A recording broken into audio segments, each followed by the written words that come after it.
I knew it was going sideways when I saw the font. Calibri, size 11, bold red text in an email subject line that screamed, "Urgent alignment sync." In my world, the world where we build the communication backbones that keep drones from falling out of the sky and special forces teams from talking to static, nothing is urgent unless things are literally exploding. But to Brad, I knew, project director who looked like he was assembled in a factory that manufactures disappointment and teeth whitening strips, everything was urgent. I've been in this game for 22 years. I started when cables were thick, servers were loud, and the smell of ozone was the only perfume a woman in engineering needed. I've survived budget cuts that gutted entire departments, commanding officers who thought cloud computing involved actual weather, and 3 separate government shutdowns where I worked for IOUs in spite. I am Sandra. I am the lead systems engineer, and I'm tired. Look, before I tell you how I dismantled this man's career with the precision of a laser-guided munition, take a second to hit that subscribe button and smash the like, alright? It helps the algorithm find the other burnt-out cogs in the machine, and frankly, it validates my rage. Thanks. Now, let's talk about the specific hell of corporate nepotism. Brad was the son-in-law of a senator. He had an MBA that was probably printed on the back of a cereal box and a handshake that felt like grabbing a dead fish. He had been in charge for 3 weeks. In those 3 weeks, he had used the phrase paradigm shift 42 times. I counted. I keep a tally on a sticky note under my keyboard, right next to the panic button I wish was wired to an ejector seat. The issue wasn't just that Brad was incompetent, it was that he was loudly incompetent. He treated the classified workspace like a frat house with better security clearance. But I didn't care about Brad, not really. I cared about one thing, the calendar. For the past 4 months, there had been a block on my Outlook calendar that was immovable. It was color-coded in Do Not Disturb gray. It was titled simply 25th Anniversary, 25 years. Do you know how hard it is to stay married for a quarter of a century when you and your husband have both spent time in conflict zones? My husband Mark is a retired heavy transport pilot. We have spent more anniversaries on Skype with a 3-second delay than we have in the same zip code. We survived the deployment where he lost an engine over the Hindu Kush. We survived the year I lived in a shipping container in a location I still can't legally name. We survived miscarriages, empty nest syndrome, and that one year Mark decided to brew his own beer and the garage smelled like yeast and regret for 6 months. This year was supposed to be the victory lap. We had booked a cabin in the Smokies. No Wi-Fi, no cell service within 3 miles, just a hot tub, a bottle of 1 8-year-old scotch, and the silence of the woods. I had prepped for this leave like I was prepping for a tactical withdrawal. I had uploaded every schematic to the secure server. I had written documentation so detailed a golden retriever could have run the system diagnostics. I had briefed my second in command, a sharp kid named David, who actually respected the hardware. I was bulletproof. Or so I thought. It was Friday afternoon, 1,600 hours. The office was winding down.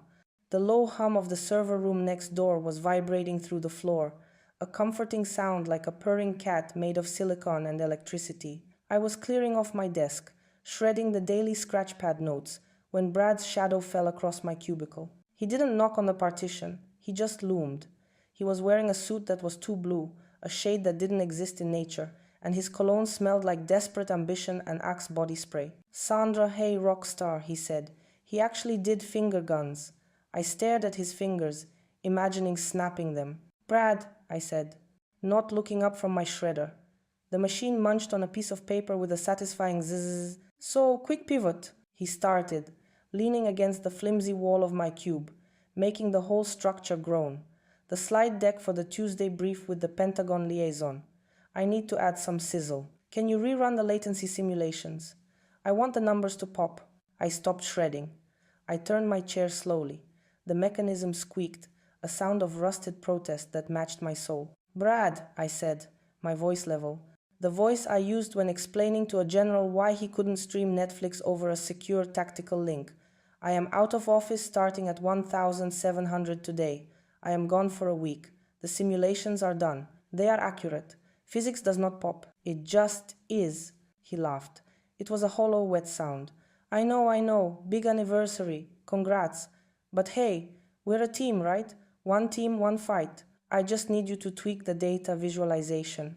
Maybe make the bars green instead of gray and extrapolate the Q3 projections. That is falsifying data, Brad, I said, and I'm leaving. David has the files.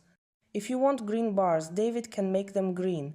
I am going to the mountains. He blinked, his smile faltering just a fraction. It was the look of a man who had never been told no by a woman over 40. Well, sure, David is great, but you're the lead technician. I'd feel better if you had eyes on it. Engineer, I corrected him. I am the lead systems engineer, not a technician, and my eyes will be on a mountain range, not a PowerPoint. I stood up. I picked up my bag. It was a battered tactical messenger bag I'd had since 2008. It had a stain on the strap from hydraulic fluid and another one from cheap commissary coffee. I slung it over my shoulder. I laid it all out in the handover email, Brad. It's in your inbox. Read it. Don't call me. I walked past him. I could feel his eyes boring into my back. It wasn't the look of a leader. It was the look of a petulant child who had just been told he couldn't have ice cream for dinner. We all make sacrifices, Sandra, he called out after me. His voice carried across the bullpen, heads popped up from cubicles. Young analysts, tired coders, the janitor who knew more secrets than the president. That's what the mission is about, sacrifice. I didn't turn around. I walked to the security checkpoint, badged out, and listened for the heavy clunk of the magnetic lock engaging. That sound usually meant freedom, but as I walked to my car, that had seen more miles than the space shuttle, I had a prickle on the back of my neck. That old instinct, the one that tells you the silence before the mortar hits, isn't peaceful, it's holding its breath. I got in, threw my bag on the passenger seat, and cranked the engine. The radio blared a country song about trucks and beer, simplistic and honest. I gripped the steering wheel. He's going to call, I whispered to the dashboard. The little bastard is going to call. I checked my phone. 1705. No missed calls. Maybe I was paranoid. Maybe the ghost of my cynicism was haunting me. I put the phone in the cup holder, backed out, and headed toward the highway. Mark was waiting at home with the bags packed. We had a 4-hour drive to the cabin. I told myself it was over. I told myself the work was done. But deep down, I knew men like Brad. They don't see people. They see resources. And when a resource goes offline, they don't respect the downtime. They just kick the machine until it starts working again. I merged onto the interstate, the sun setting in a bruised purple sky over the valley. Try me, Brad, I muttered, ash flickering in the wind. Just try me. Little did I know, he wouldn't just try me. He was about to declare war on the wrong veteran. The drive to the mountains is a decompression chamber. That's how Mark and I have always treated it. The first hour is usually silence, just the hum of the tires on the asphalt and the wind rushing past the mirrors. It's the shedding of the skin. He sheds the flight schedules and the FAA regulations. I shed the server logs and the bureaucratic idiocy.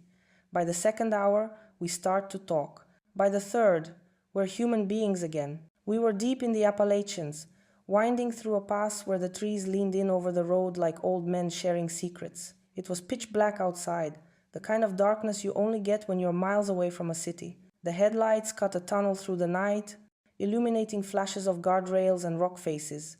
Mark was driving. He had one hand on the wheel, the other resting on the center console close to mine. He looked good, older, grayer, with those deep lines around his eyes that came from squinting into the sun at 30,000 feet. But good. He seemed lighter, so he said, his voice low over the soft classic rock playing on the radio. Did you bring the good stuff, or are we drinking the swill you got in the Christmas raffle? I chuckled, a genuine sound that felt rusty coming out of my throat. I brought the Macallan, Mark. I'm not a savage. And I packed those cigars you like, the ones that smell like burning leather and victory. That's my girl. He smiled. He squeezed my hand. 25 years, Sandy. Can you believe we didn't kill each other? There were close calls, I said, looking out the window at the abyss of the forest. Remember the Fort Hood housing assignment? The one with the mold? I remember you threatening the base commander with a lawsuit. He laughed. It wasn't a threat. It was a promise of kinetic legal action. We were happy in that moment. The office was 1,000,000 miles away. Brad was a bad dream. The world was just us, the truck, and the road.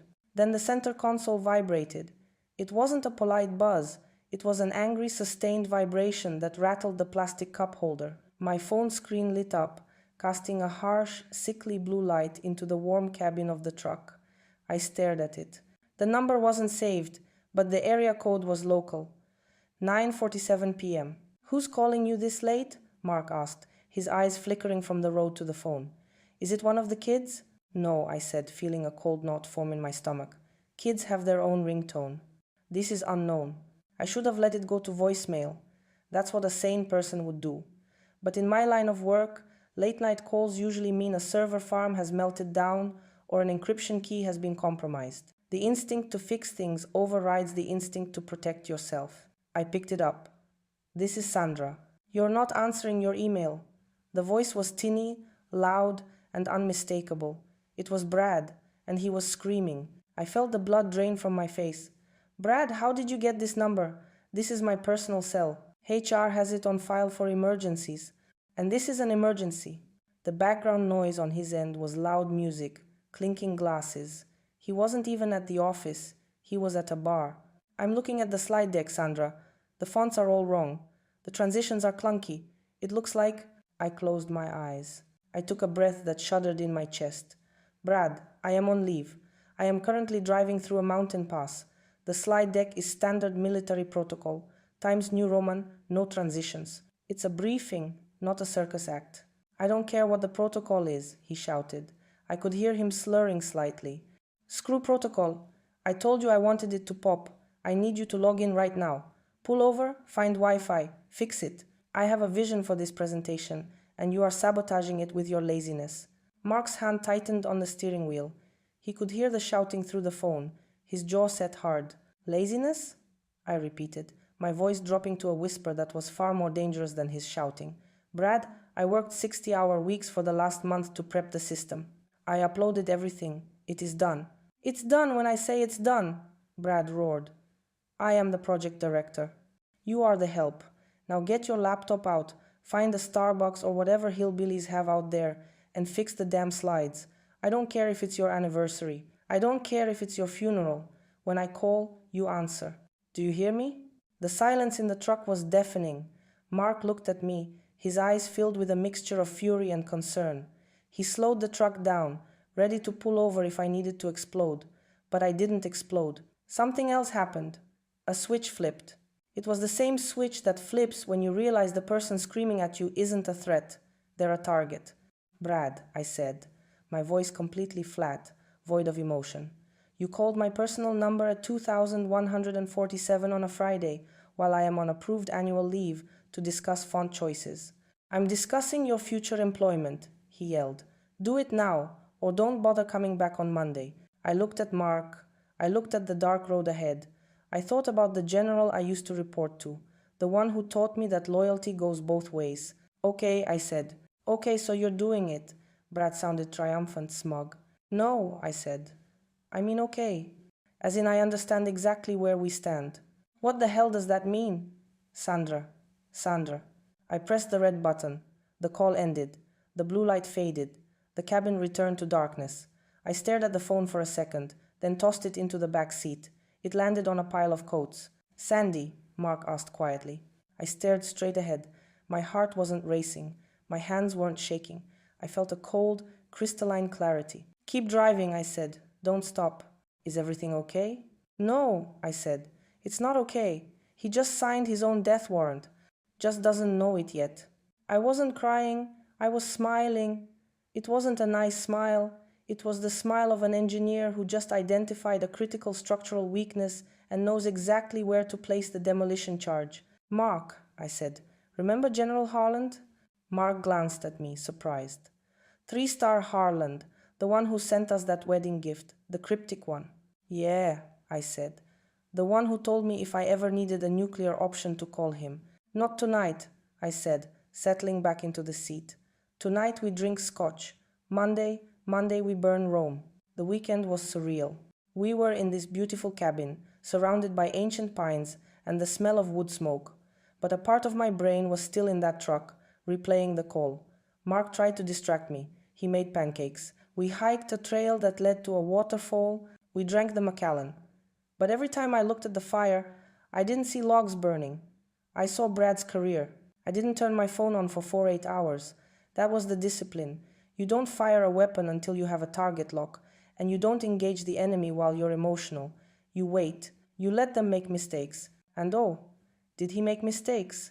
On Sunday night, the night before we were supposed to drive back, we cut the trip short by a day. The mood was tainted despite our best efforts. I finally retrieved my phone from the back seat of the truck. I sat on the porch swing, wrapped in a quilt, and powered it up. It buzzed for 3 solid minutes, a frantic seizure of notifications. 17 missed calls from Brad, 12 voicemails, 5 emails to my personal account, which was a violation of security protocol so severe it could get your clearance revoked just for trying. But the most interesting message wasn't from Brad. It was a text from David, second in command. David is a good kid. He thinks hacking is what they do in movies, but he knows his way around a Linux kernel. David sent 1,430. Sandra, I don't know what's happening. Brad is spiraling. He CC'd the Pentagon liaison on an email about your insubordination. He told them the delay in the visuals was your fault. He's trying to throw you under the bus before the meeting even starts. I stared at the screen. The night air was cold, but I felt hot. Brad wasn't just being a jerk. He was lying to the client, and not just any client. The Pentagon liaison was Colonel Iron Mike Patterson, a man who chewed glass for breakfast and hated excuses. Brad had made a fatal calculation error. He assumed that because I was a contractor, I was disposable. He assumed that because he was the director, he held the keys. He didn't know that 15 years ago, before I was a systems engineer, I was the lead comm. He didn't know that the man who commanded that task force was now Lieutenant General Jay Harland, the Director of Defense Information Systems. And he definitely didn't know that General Harland owed me big time. I won't go into details. Some things stay off Reddit and out of the history books.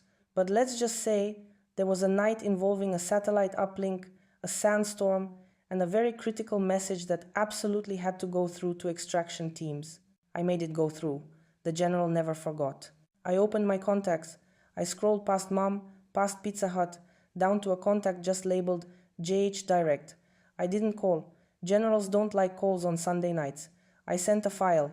I forwarded the voicemail Brad had left me, the one where he screamed, slurred his words, admitted to being drunk, I'm at the bar, and threatened to fire a protected veteran employee for not working on her anniversary. I added a simple text. Sir, hate to bother you. This is the new project director for the Ares Link contract. He is harassing me on my 25th anniversary leave. He is also CCing your Colonel Patterson with lies about system readiness. I am handling it, but I thought you should hear the leadership style we are dealing with. Sandra. I hit send. I watched the little swoosh icon disappear. I looked out at the dark woods. I figured I'd hear back on Tuesday, maybe Wednesday. Generals are busy people. They have wars to run and budgets to argue over. The phone buzzed in my hand 26 minutes later. JH Direct. Happy anniversary, Sandra. Disregard the noise. I'll handle the debris field. See you Tuesday at 0900. I think a site visit is in order. I read it twice. I'll handle the debris field. A chill went down my spine, not of fear, but of anticipation. It was the feeling of hearing the distant rumble of close air support when you're pinned down. Mark walked out onto the porch holding 2 mugs of coffee. He saw the look on my face. The phone was glowing against my cheek. What happened? He asked, handing me a mug. We're going back tomorrow morning, I said, taking a sip. The coffee was black and bitter, just how I liked it. Is it bad for you? No, I said, looking up at the moon. For Brad, it's an extinction event. I played Brad's voicemail one last time just to hear the slur in his voice. I don't care if it's your funeral. You know, I told Mark, he was right about one thing. What's that? It is a funeral. I stood up and tossed the dregs of my coffee into the bushes. But it's sure as hell not mine. Monday morning, our defense contractor office has a specific smell. It smells of stale floor wax, dry cleaned suits, and the collective existential dread of 100 people realizing the weekend is over. I wasn't there, obviously. I was currently driving back from the mountains, listening to a podcast about serial killers, which felt thematically appropriate. But I know exactly what happened. David filled me in later over beers, his eyes still wide with the trauma of witnessing a train wreck in slow motion. At 0830 sharp, Brad called an all-hands stand-up. Now, Stand-ups are agile terminology meant for software teams to quickly sync. Brad used them as a pulpit. He stood in the center of the bullpen, wearing a fresh suit gray this time, with a pink tie that looked like a tongue. He was holding a venti coffee from Starbucks, the cup sweating onto the carpet. "Okay, team, listen up," he barked. He had that manic energy of a man who knows he screwed up but thinks if he just moves fast enough, no one will notice. "Big week, huge week. We have the Pentagon brief tomorrow." He looked around the room. The team was a mix of gray-bearded engineers who had written code for the Voyager probes and young cybersecurity whiz kids who wore hoodies. They all looked at their shoes. "Where's Sandra?" Brad asked loudly. He knew where I was. Everyone knew where I was. "She's on leave, Brad," David said quietly from the back. Brad scoffed. He actually scoffed.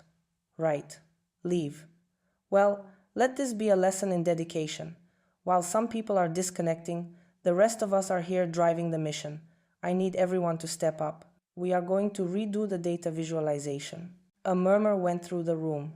Brad, a senior analyst named Helen, spoke up. Helen is 60. She knits during code compiles. She takes zero shit. "The data is locked." Sandra signed off on the checksums. "If we change the visuals now, we have to re-verify the entire data set. That takes 3 days. "You don't have 3 days, Helen," Brad snapped. "We have 24 hours. Just make it look better. Make it dynamic. I want the generals to feel the data." "Feel the data," Helen repeated, lowering her knitting needles. "It's latency metrics, Brad. It's not a poem. Just do it." Brad spun around, spilling a drop of coffee. "And David, I want you to audit Sandra's files. I want to see if there are any gaps. I have a feeling our lead engineer has been coasting on reputation." The room went dead silent.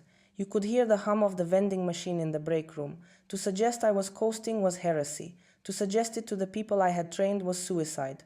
David stiffened. "Sandra is the best engineer in the state, Brad. Her files are impeccable." "We'll see," Brad sneered. "Access her drive. I want a report by noon."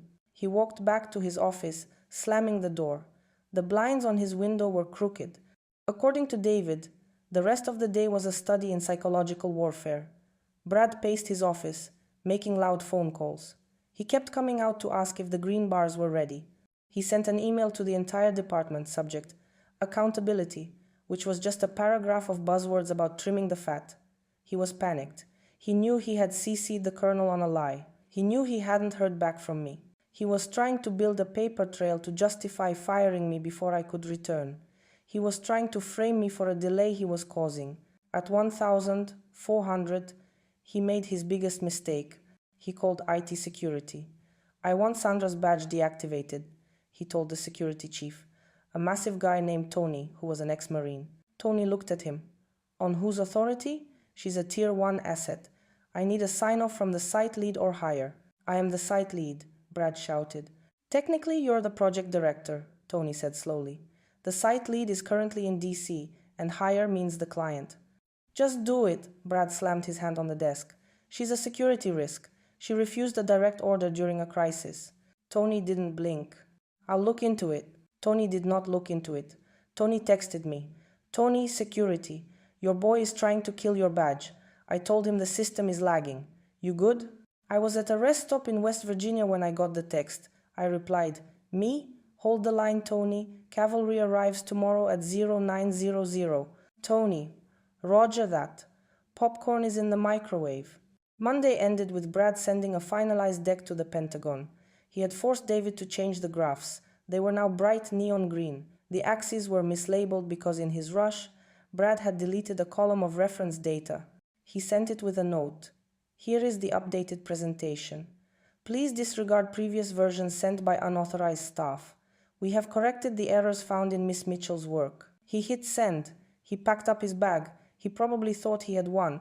He thought he had controlled the narrative. He went home to his wife, the senator's daughter, and probably bragged about how he was cleaning house. He didn't know that at that exact moment in a secure facility in Maryland, General Harland was reading that email, and he wasn't looking at the neon green bars.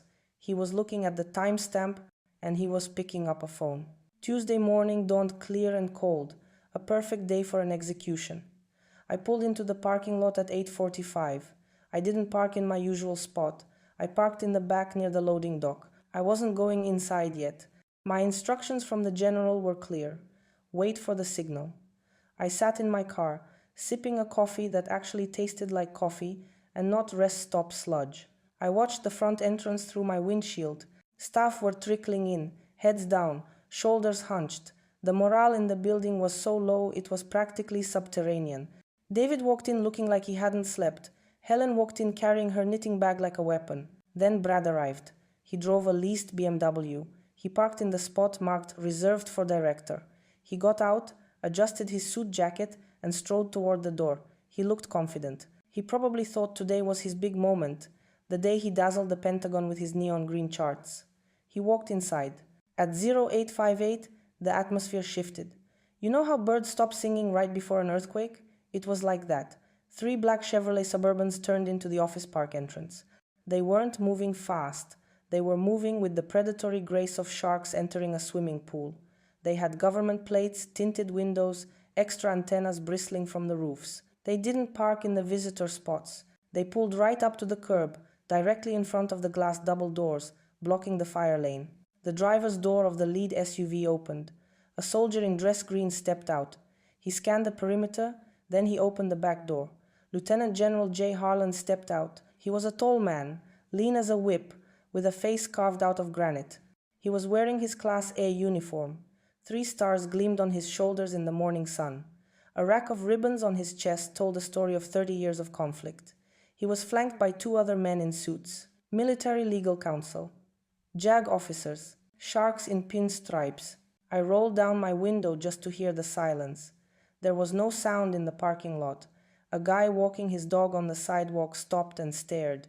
The general didn't look left or right. He walked straight toward the doors. Inside the lobby, as Tony later recounted, the receptionist, a sweet girl named Sarah, nearly swallowed her gum. She reached for the phone to call Brad, but the general was already at the desk. "Good morning," the general said. His voice wasn't loud, but it carried. "I believe you have a Mr. Bradley Stevens in charge." "Why, yes, sir," Sarah stammered. "Do you have an appointment?" The general smiled. It wasn't a warm smile. "I am the client, ma'am. The client always has an appointment." He didn't wait for a badge. He walked past the turnstiles. Tony, who was manning the security station, stood up and snapped a salute so sharp it could have cut glass. "Sir," Tony barked. "At ease, Marine," Harlan said, nodding at him. "Show me to the director's office." Tony stepped out from behind the desk. "With pleasure, sir. Follow me." I watched them disappear into the building. I checked my watch. 0902.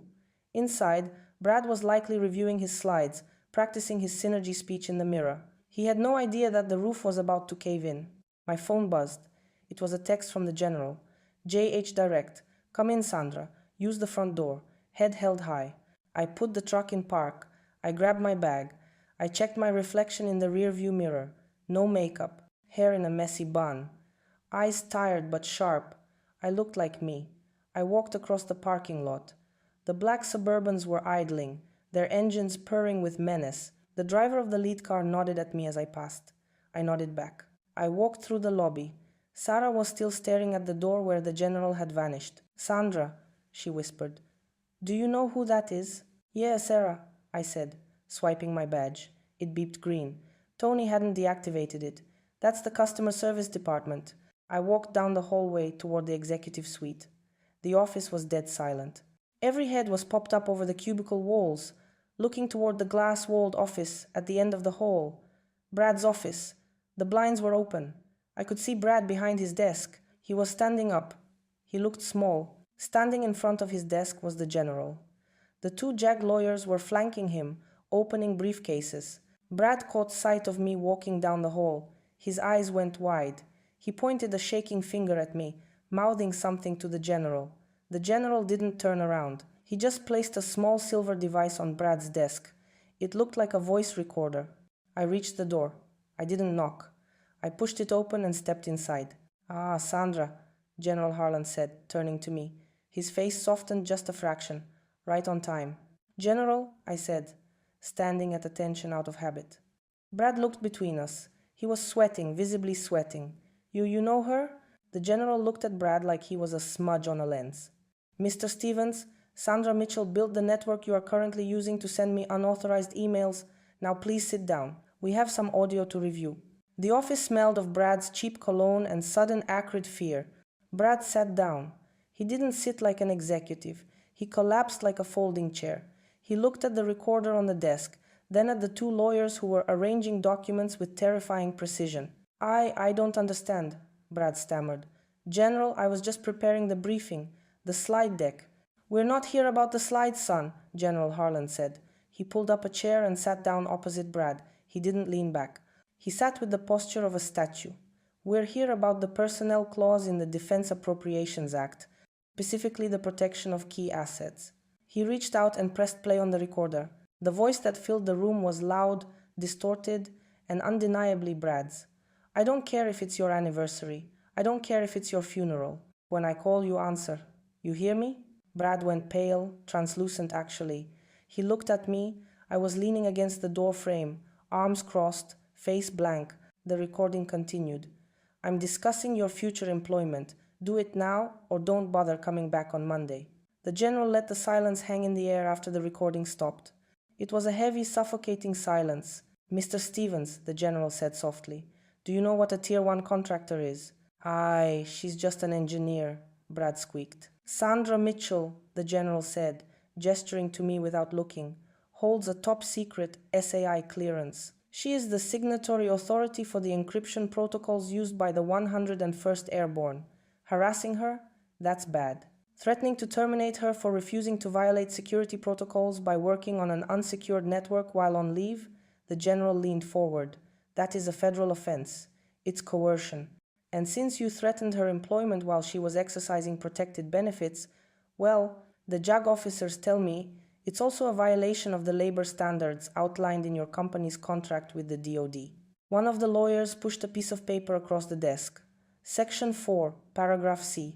Hostile work environment regarding essential personnel. Brad stared at the paper. His hands were shaking so bad he couldn't pick it up. I was just trying to motivate the team. It was a joke, a figure of speech. A joke? The general repeated. He looked at me. Sandra, were you laughing? No. Sir, I said calmly. I was driving a vehicle on a mountain pass while being screamed at. Right, the general said. He stood up. The meeting was over. It hadn't even lasted 5 minutes. Mr. Stevens, as of 0900 this morning, the Department of Defense is exercising its right to immediate termination of the management clause for this facility. We are pulling the contract from your division. Brad stood up, knocking his chair over. You can't do that. This is a $400 million contract. You can't just pull it because of a phone call. Watch me, the general said. He didn't shout. He didn't have to. You harassed my lead engineer. You lied to my liaison. And you compromised operational security by demanding work on an unsecured line. The contract isn't just pulled, son. It's incinerated. But my father-in-law, Senator, I know who your father-in-law is, the general said, stepping closer to the desk. The air temperature seemed to drop 10 degrees. And I will be having a very long, very detailed conversation with him about who he recommends for these positions. I imagine he won't be pleased to learn his son-in-law cost the state 300 jobs. Brad looked like he was going to vomit. 300? He whispered. Shut it all down. The general said to the lawyers, freeze the servers, revoke all badges. Move the project to the backup facility in Virginia until this company can prove it has competent leadership. He turned to me. Sandra, you're still on leave. Go back to your cabin. We'll reactivate your clearance when we've scrubbed the toxicity out of this building. Thank you, sir, I said. The general looked at Brad one last time. Brad was staring at the wall, eyes glazed. You screamed at a ghost, Mr. Stevens, the general said. You thought she was just a woman in a cubicle. You didn't realize she was the structural integrity of this entire operation. You broke the load-bearing wall. Now the roof falls on you. The general walked out. The lawyer started packing up Brad's laptop. Evidence now. I looked at Brad. I wanted to say something witty. I wanted to give him a savage one-liner. But honestly, he looked so pathetic, so small in his tailored suit, that I just felt tired. The font was fine. Brad, I said quietly. I turned and walked out. As I walked down the hallway, the murmur of the office had turned into a roar. Phones were ringing. People were standing up. The JAG officers were already moving toward the server room. I walked past David's cubicle. He looked at me with wide eyes. Did he just... David pointed at the generals retreating back. Yeah, I said. Pack your stuff, Dave. Paid vacation for a week while they sort this out. What about Brad? Brad is going to need a new job, I said, and probably a good lawyer. I walked out into the sunshine. The general was waiting by his SUV. He didn't wave. He just tapped the brim of his cover. I nodded. I got in my truck. My hands were finally shaking. Adrenaline, the crash after the high. I called Mark. It's done, I said. Is he dead? Mark asked. Professionally vaporized. Good, Mark said. Come home. I'll pour the scotch. We spent 3 more days at the cabin. The company was in free fall. The contract was frozen, and the senator's office was apparently in crisis mode. But I was sitting in a hot tub, watching a hawk circle a thermal. It was the best vacation of my life. When I finally turned my work phone back on, it nearly exploded. 93 emails, 47 voicemails. The tone shift was incredible. It was a masterclass in corporate backbiting. The first dozen emails were from Brad, sent in the hours after the general left. They ranged from pleading, Sandra, please, we can fix this, to bargaining, I can get you a raise. Just call the general, to pathetic, my wife is going to kill me. I deleted them without opening. Then came the emails from HR, the director of human resources, a woman named Linda, who had previously ignored my complaints about the AC being broken for 2 years, was suddenly my best friend. Dear Sandra, we're conducting an internal review regarding the recent management conflict. We would value your input. Please know that the company values your tenure and expertise above all else. Values my tenure, right? They valued the fact that I was the only person who could turn the lights back on. Then there were the messages from the team. David, Helen, Tony. David. Holy shit. The senator issued a statement distancing himself from the company. Brad is gone, scrubbed from the website. They're saying he resigned for personal reasons. Helen, I'm knitting a scarf for the general. What are his colors? Tony, Brad tried to get back in the building to get his personal effects. I told him he wasn't on the list. Best moment of my career. I scrolled through the wreckage. It was satisfying, yes, but it was also exhausting. I had built this department. I had hired these people. Watching it paralyzed because one man had an ego problem wasn't a victory. It was a waste. I sat at my kitchen table, drinking tea. Mark was unpacking the bags. You going back? He asked. I have to, I said. Someone has to clean up the mess. The general won't keep the contract pulled forever. He just wanted to make a point. The soldiers still need the comms link. You could retire, Mark said. We have the savings. I know, I said, but not like this. I don't leave on a loss, and I don't leave because of a Brad. I opened a new email draft. Recipient, JH Direct. General, thank you for the intervention. The point has been made. My team is innocent in this. They just want to work. If you reactivate the contract, I will personally ensure the deliverables are met by Friday. No green bars, just data. Sandra. I hit send. 10 minutes later, a reply. Contract reactivation authorized. Pending leadership change. I've suggested to the board that they look internally for the new director. Perhaps someone with engineer in their title. See you on the high ground. Sandra. I stared at the screen. Director? Me? I laughed. A dry, rasping laugh. What's funny? Mark asked. The general wants me to run the place, I said. And I'd rather eat broken glass than deal with the budget meetings, I said. But at least I wouldn't call people on their anniversaries. I looked at the sent folder. Brad's emails were still there, unread, in the trash. I emptied the trash. It felt like flushing a toilet. The next day, Wednesday, I drove back to the office. The parking lot was full. The black Suburbans were gone. The reserved spot for the director was empty. I walked in. Sarah, the receptionist, stood up. Welcome back, Sandra, she beamed. She looked genuinely happy. HR left a packet on your desk, and everyone is waiting in the conference room. Waiting for what? I asked. For you, she said. David said we don't start until Sandra says we start. I felt a lump in my throat. This was the difference, Brad commanded. I led. I walked down the hall. The air felt lighter. The smell of fear was gone, replaced by the smell of brewing coffee and ozone. I walked into the conference room. The entire team was there. They stopped talking when I entered. All right, I said, dropping my bag on the table. Vacation's over. We have a Pentagon brief to fix. Helen, verify the checksums. David, change the graphs back to gray. Tony, unlock the server room. You got it, boss, David said. And for the first time in 3 weeks, I didn't hate that word. Brad didn't go quietly. I wasn't there for the main event that happened on Tuesday with the general, but the final purge happened on Thursday. I was in the middle of a code review with David when we heard shouting in the lobby. I have personal property in there, my ergonomic chair, my framed degree. It was Brad. He was trying to get past Tony. I stood up. Keep coding, I told David. I walked out to the lobby. Brad was wearing jeans and a polo shirt. He looked like he hadn't slept in 3 days. He was red-faced, arguing with Tony. Sir, you are barred from the premises, Tony was saying, his arms crossed. I can mail you your box. I want to talk to Sandra, Brad yelled. He spotted me down the hall. Sandra, you did this. You poisoned the well. I walked up to the turnstiles. I stayed on the secure side. There was a layer of bulletproof glass between us. It felt symbolic. I didn't do anything, Brad, I said. You did this. You prioritized your ego over the mission. You tried to bully a system that is designed to chew up bullies. I'm going to sue, he spat. Wrongful termination, defamation. Go ahead, I said. Discovery will be fun. The general has the recordings and the emails and the logs of you trying to delete data. He froze. What logs? The ones David recovered. I lied. David hadn't recovered anything yet, but Brad didn't know that. Digital footprints are forever, Brad. He slumped. The fight went out of him. He looked at the logo on the wall, the company he thought would be his stepping stone to a Senate seat. I just wanted to make an impact, he whispered. You did, I said. You united the entire staff against you.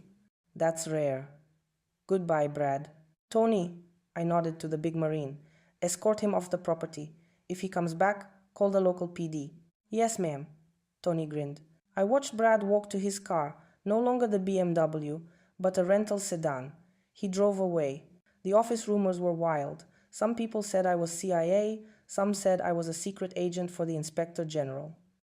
Later that afternoon, a young intern named Chloe came to my desk. She was holding a file. Miss Mitchell? She asked timidly. Just Sandra, Chloe. Sandra, I heard stories about the general. People talk. Did you really work with Spec Ops in Kandahar, like in the field? I stopped typing. I looked at the framed photo on my desk. It wasn't of me and Mark. It was a picture of a group of dusty, tired soldiers standing in front of a satellite dish in the middle of a desert. I was the only woman in the photo. I was holding a wrench. It was a long time ago, Chloe, I said. Different life. Is that why the general came? The general came, I said, looking her in the eye. Because in this business, competence is the only currency that matters. You can have the best suit, the best degree, the best connections. But if you can't keep the link up when the mortar rounds start falling, you are nothing. I pointed to her file.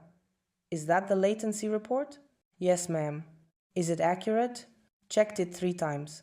Good, I smiled. Then you're worth 10, Brads. Get to work. She smiled back, standing a little taller. The culture had changed. The fear was gone. We were a team again. We were tired. We were overworked. And the coffee was still terrible. But we were a team. On Friday, the board of directors announced the interim leadership. They didn't pick me, thank God. They picked Helen the knitter. Her first act as director was to ban mandatory stand-up meetings and replace the coffee machine. I approved. 2 weeks later, a FedEx package arrived addressed to Bradley Stevens. Sarah brought it to my desk. He's not here, obviously. Should I return to sender? I looked at the return address. Department of Defense, Office of the Inspector General. No, I said. Open it. It might be legal paperwork for the contract. Sarah slid the tape. She pulled out a single sheet of heavy cream-colored paper and a small velvet box. She read the letter. Her eyes went wide. Oh my God, she whispered. It's a debarment notice. I took the letter. It was formal, cold, and final. It stated that due to gross negligence and security violations, Bradley Stevens was hereby permanently debarred from holding any position involving federal contracts. He wasn't just fired, he was blacklisted.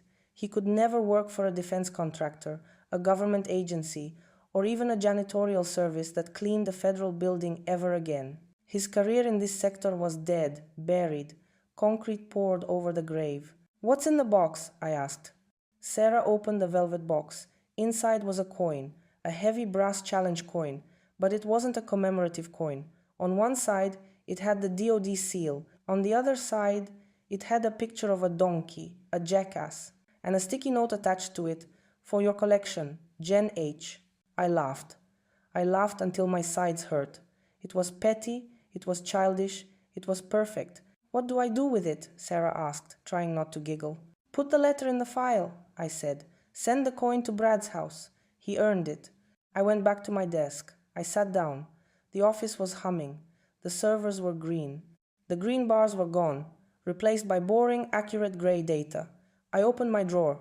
In the back, tucked behind a box of staples, was my own collection of challenge coins.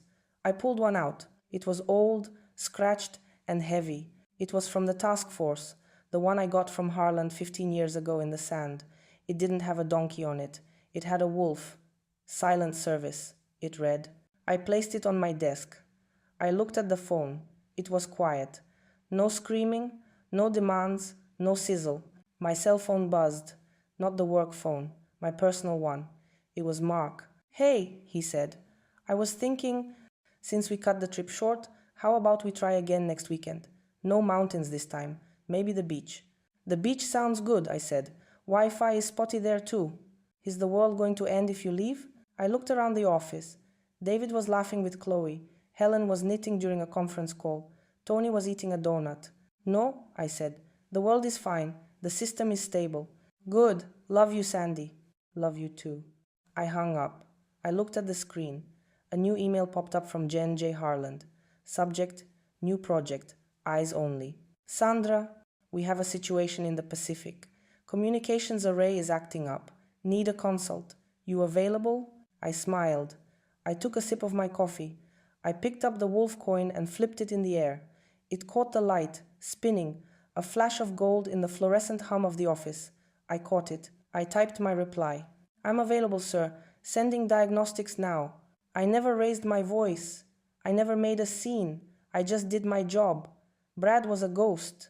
I was the machine, and the machine always wins. Thanks for watching, you cubicle warriors. Hit that subscribe button. Unless you're my old boss, then you're on your own. Revenge of the Coffee Pot."